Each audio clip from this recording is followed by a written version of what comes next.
में से कोई भी अष्टमी को कितना लगाना है?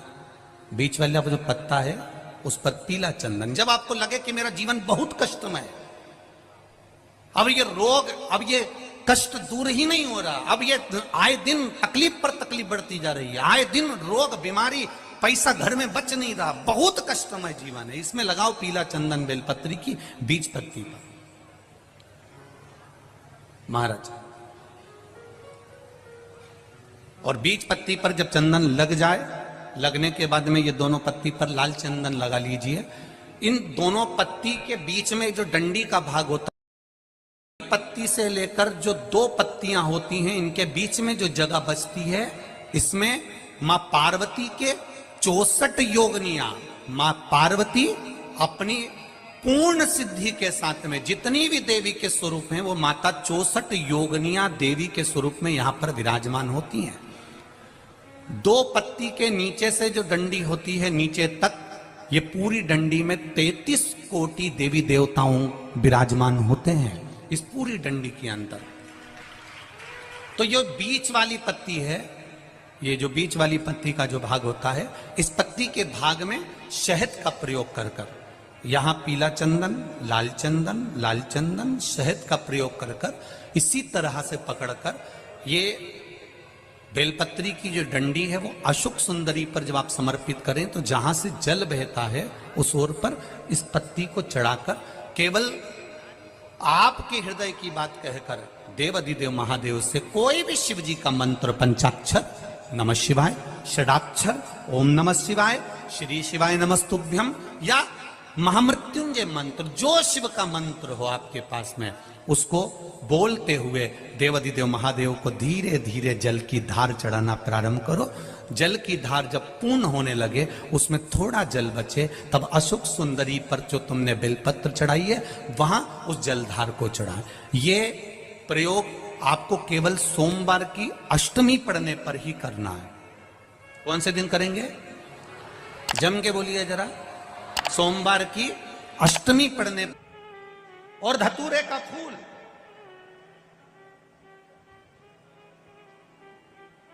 कांटे वाला धतूरा, और उसमें लगने वाला एक पुष्प। आस्था चैनल पर आप लोग देख रहे होंगे धतूरे के फूल का दर्शन। धतूरा और धतूरे का पुष्प, छोटा सा पौधा है, ज्यादा बड़ा नहीं है, कांटा लग रहा है, धतूरा लग रहा है, और उसमें भी साधारण धतूरा नहीं, जिस धतूरे के नीचे की डंडी लाल कलर की होती है, अगर वो सोमवार की अष्टमी को देवाधिदेव महादेव को समर्पित करी जाती है, तो उसके घर में कभी संपदा की कमी नहीं होती है। वो धतूरा है, साधारण नहीं है। धतूरे में भी लाल डंडी, जैसे धतूरा गोल होता है, उसके नीचे एक छोटी सी डंडी, देखा है आप लोगों ने? अरे देखी कि नहीं देखी बोलो? धतूरा देखा है ना? धतूरे के अंदर एक नीचे छोटी सी डंडी होती है, जब तोड़ोगे तो वो डंडी का कलर अगर लाल है, वो डंडी का कलर अगर लाल है, और कभी हम तो कहेंगे जैसे बड़ी बीमारी जिसको हो जाती है, लीवर, किडनी, कैंसर आदि का आदि बड़ी बीमारियों से जो जूझ रहा होता है, प्रयास करो, प्रयास महामृत्युंजय का जाप कर कर, महामृत्युंजय का स्मरण कर कर, एक लाल डंडी का धतूरा प्रयास करना। एक धतूरा मिल जाए या 5 धतूरे मिल जाए किसी भी एकांतेश्वर महादेव पर, जो शिव मंदिर एकांत में हो, जहाँ कोई जाता आता नहीं हो। वैसे तो अब बहुत मुश्किल है कि ऐसा मंदिर मिल जाए जहाँ कोई जाता आता नहीं हो, पहले की बात दूसरी है, अब बात दूसरी है।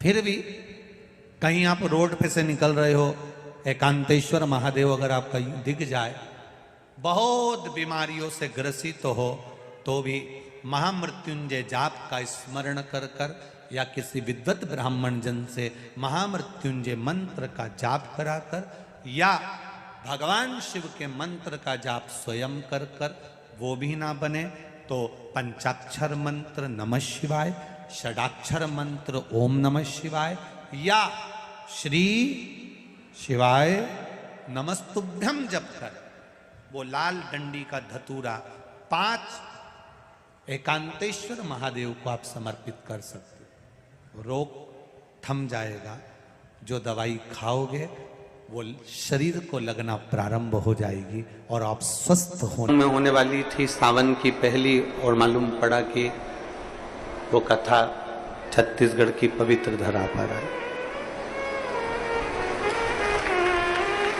अर्थात भजन का बल, भक्ति का बल, स्मरण, ये सब खींच कर लाते हैं। चुंबक देखिए आप लोगों ने, वो चुंबक को गंगा में रस्सी बांधकर गोताखोर डालते हैं और उसमें चिपकने वाला जो भी सामान होता है वो चिपक जाता है। लकड़ी नहीं चिपकती, कपड़ा नहीं चिपकता, प्लास्टिक नहीं चिपकता। वो चुंबक में जो चुंबकीय तत्व होते हैं वही चिपकते हैं।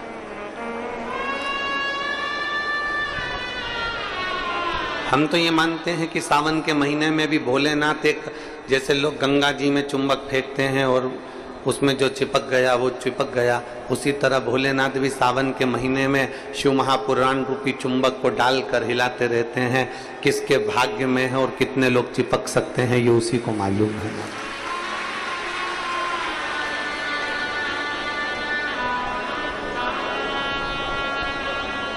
72 साल बाद ऐसा सावन आया है, और उस सावन में अगर भगवान की अविरल भक्ति हमारे मुख से हो रही है, भजन हमारे मुख से हो रहा है, कीर्तन हमारे मुख से हो रहा है, तो आप और हम तो सब शिव के चरणों के दास हैं।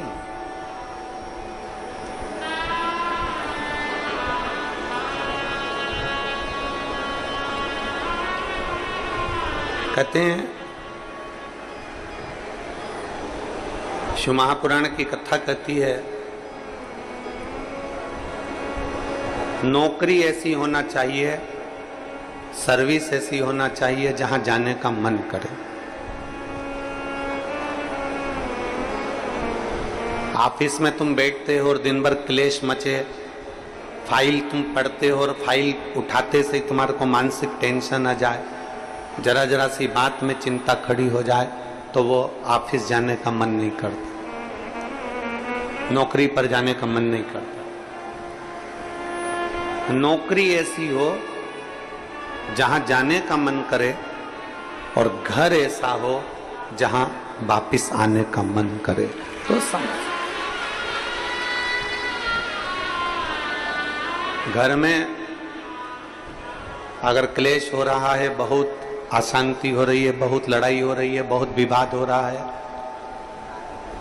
कहीं सास का मुंह फूला रहे, कहीं बहू का मुंह फूला रहे, कहीं बेटे का, कहीं बेटी का, कहीं माँ का, कहीं पिता का, कहीं भाई, कहीं बंधु, इनके मुंह फूले रहे तो घर में आने का मन नहीं करता।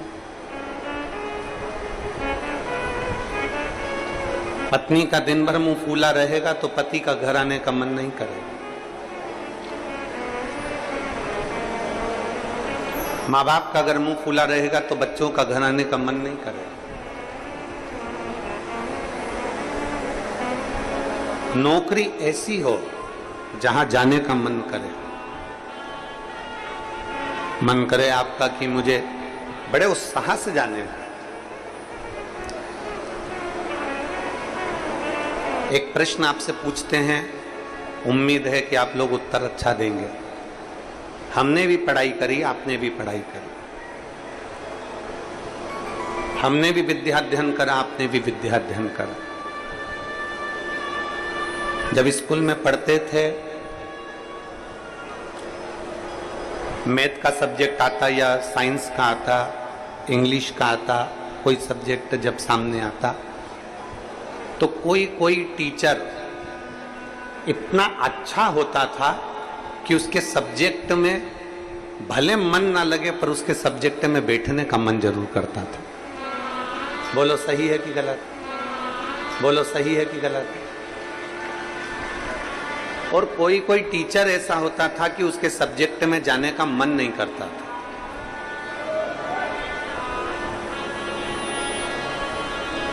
उनके सब्जेक्ट में जाने का मन नहीं करता। कोई टीचर इतना अच्छा, बहुत प्रेम से, बहुत स्नेह से, बहुत लाड़ प्यार से पढ़ाता है, बहुत स्नेह से पढ़ाता है तो उसके यहाँ जाने का मन कर जाता है। और कोई कोई टीचर ऐसा होता है कि वो पढ़ाता है पर उसके अंदर इतना क्रोध, इतना गुस्सा है, कहीं मारना, कहीं ठोकना, कहीं अपशब्द कहना, कहीं कुछ कहना, तो मन ही नहीं करता कि उस टीचर के पास में जाकर बैठा। पढ़ना है आपको, सारे सब्जेक्ट पढ़ना है आपको, और प्रत्येक सब्जेक्ट को आपको तैयार करना है, प्रत्येक सब्जेक्ट आपको पढ़ना है, पर आप उस टीचर के सब्जेक्ट में नहीं जाओगे। प्रत्येक सब्जेक्ट आपको पढ़ना है, प्रत्येक सब्जेक्ट आपको धारण करना है, पर आप उसके सब्जेक्ट में नहीं पहुंचोगे। बस जैसे स्कूल में कोई टीचर अच्छा है तो उसके सब्जेक्ट को पढ़ने के लिए आप जरूर जाते हो, उसी तरह नौकरी ऐसी हो जहां जाने का मन करे आपका।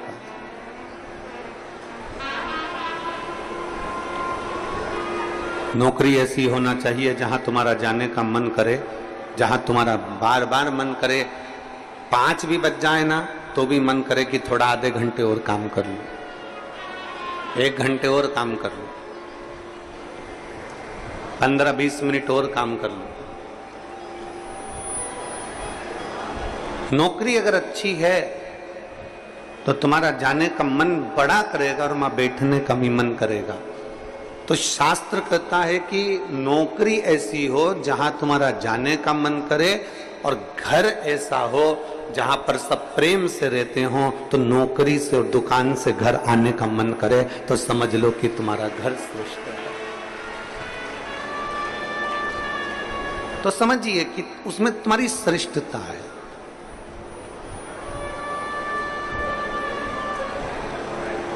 जरा जरा सी बात में अगर क्लेश हो रहा है, जरा जरा सी बात में अपशब्द बोले जा रहे हैं, तो वो श्रेष्ठता नहीं बनती।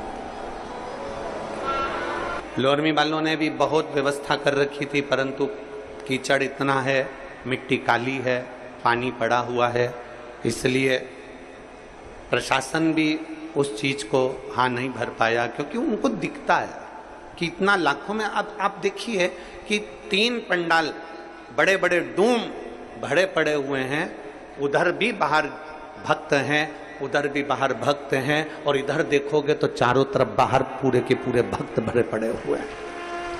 प्रशासन भी ये चीज देखता है कि इतने शिव भक्त आएंगे तो वो आराम से कथा सुने, आराम से रहें, आराम से खाएं, आराम से अपना भजन कीर्तन करें, और आराम से कथा श्रवण कर कर अपने अपने घर को जाएं, किसी को कोई कष्ट ना हो। ये प्रशासन भी देखता है।